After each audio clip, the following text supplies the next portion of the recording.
Saya akan membahas pada bab pertama, yaitu bab pendahuluan, yang mana pada bab pendahuluan ini ada poin pertama, yaitu dengan masa depan yang ekstrim dan penggunaan sehari-hari. Jadi pada hal ini sudah mengacu gimana caranya untuk memenuhi kebutuhan hidup, dan beberapa pihak yang berkewajiban memikirkan suatu masalah belum tentu itu terjadi, dan memutuskan bahwasannya masalah-masalah yang ada akan menuntaskan semuanya. Pada masa depan yang ekstrim dan penggunaan sehari-hari itu sangatlah memberikan efek bagi kehidupan sehari-hari, terutama pada masyarakat dan lingkungan. Yang kedua, masalah yang diramalkan. Mengenai masalah yang diramalkan, dengan posisi yang saat ini memang segala macam elektronik, berbeda dengan dahulu yang hanya memiliki beberapa dan tidak terlalu penting, maka untuk hari ini masalah yang diramalkan ini sama seperti zaman dahulu. Cuman bedanya di sini lumayan agak membosankan. Sedangkan poin ketiga, pendekatan etnografis terhadap internet. Jadi pada pendekatan ini memang memiliki suatu ketentuan yang mana pada penelitian yang sudah ditetapkan di buku memberikan suatu list di mana dari awal pembuatan internet dan juga bagaimana cara memperlakukan internet, dari tata cara penggunaan internet dan juga lain sebagainya. Hingga pada waktu itu dekatan yang diperoleh sangatlah panjang. Untuk menjadi saat ini, dulu internet adalah suatu hal yang mungkin tidak seberapa canggihnya, yang hanya memang memiliki 1 dan 2 teknik, 3 dan 4. Sedangkan yang ini pada tahun ini sudah meluas dan memiliki teknik dan juga perawatannya yang canggih. Nah, pendekatan tersebut sangat erat dari berbagai mana cara, dari cara pengucapan hingga interaksi sosial pun bisa dialami dengan dunia maya, yakni dengan internet, sosial media. Selanjutnya bab 2. Bab 2 ada 1. Internet sebagai budaya dan artefak budaya. Net sebagai budaya tentu memberikan sebuah hubungan antara budaya dan internet, hingga budaya tersebut sebagaimana tata cara dan awalan hingga saat ini masih saja digunakan. Contohnya seperti menggunakan akun sebelum menggunakan alat elektronik atau aplikasi sebagainya, itu pasti memiliki akun. Jadi otomatis harus memiliki email. Jadi dalam pembuatan akun ini harus sesuai dengan adanya ini. Jadi pada internet dan budaya sangat berkeseimbangan dan juga harus seimbang. Yang kedua, internet sebagai budaya. Ada beberapa internet yang menggunakan fitur aplikasi yang sangat canggih. Contohnya seperti aplikasi yang menggunakan video atau aplikasi-aplikasi yang bisa menggantikan wajah, karena memang alat-alat sudah sangat canggih yang dimana alat elektronik bisa memberikan dampak baik dan buruk bagi penggunanya.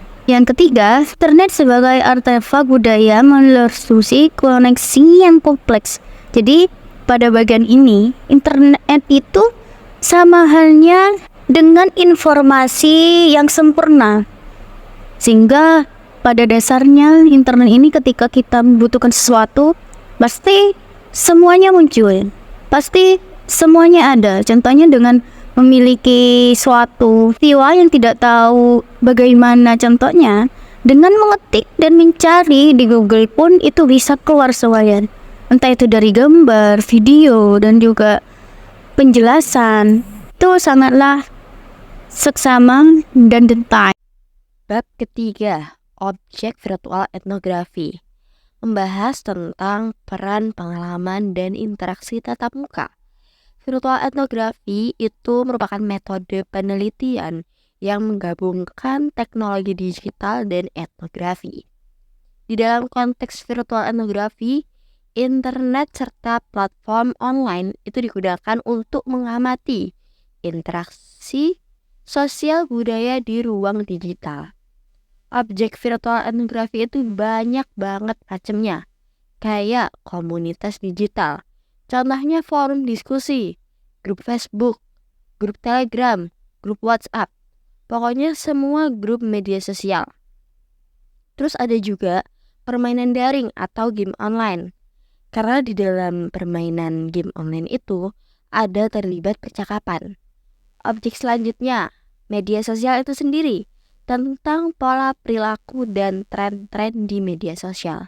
Jadi objek-objek di atas tadi itu bisa didapatkan dari pengamatan, terus analisis konten untuk tahu budaya dan interaksi di dunia digital.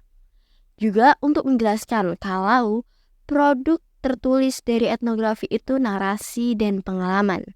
Karena etnografi itu pendekatan kualitatif yang memerlukan pengamatan dan dokumentasi tentang kebiasaan. Lanjut bab berikutnya, bab pembuatan etnografi virtual kasus, membahas tentang representasi media internet terhadap suatu kasus yang sedang terjadi. Jadi bagaimana konstruksi media internet itu merepresentasikan suatu kasus yang sedang ada atau sedang terjadi. Pada bab kelima dengan judul Time, Space, and Technology membahas mengenai penggunaan metode etnografi dalam memaknai sebuah web yang menyampaikan berita, sehingga postingan itu dapat memberikan makna atau pemahaman kepada audiens.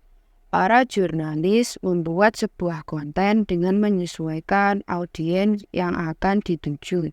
Audiens selain mempertimbangkan tulisan, ada pun yang menilai dari tampilan web. Selain itu, di bab ini membahas mengenai internet yang memiliki tatanan temporal dan spasial, sehingga internet memiliki dua arti. Yang pertama, dapat membantu membedakan area-area dalam internet dan membuat internet bermakna sebagai serangkaian konteks sosial. Kedua, dapat membantu teknologi lebih bermakna saat digunakan, terutama dalam pembuatan konten. Pada bab ke-6 dengan judul Authenticity and Identity in Internet Context, membahas mengenai pemalsuan identitas yang sering terjadi di internet, sehingga timbul keraguan antar pengguna internet. Bahkan tidak adanya rasa percaya karena pengguna internet tidak mengetahui identitas orang yang menyebarkan informasi tersebut. Sehari-hari, masyarakat mendapatkan informasi dari berita online, tidak mengetahui apakah beritanya hoaks ataupun sesuai dengan realita. Bahkan saat kita membaca berita, terdapat beberapa penulis menggunakan nama samaran. Dan yang terakhir yaitu bab 7, apa mereka melakukannya? Mengapa mereka membuatnya? Karena memang tujuan dari internet ini ingin memudahkan urusannya dan juga bisa memberikan yang terbaik bagi masyarakat.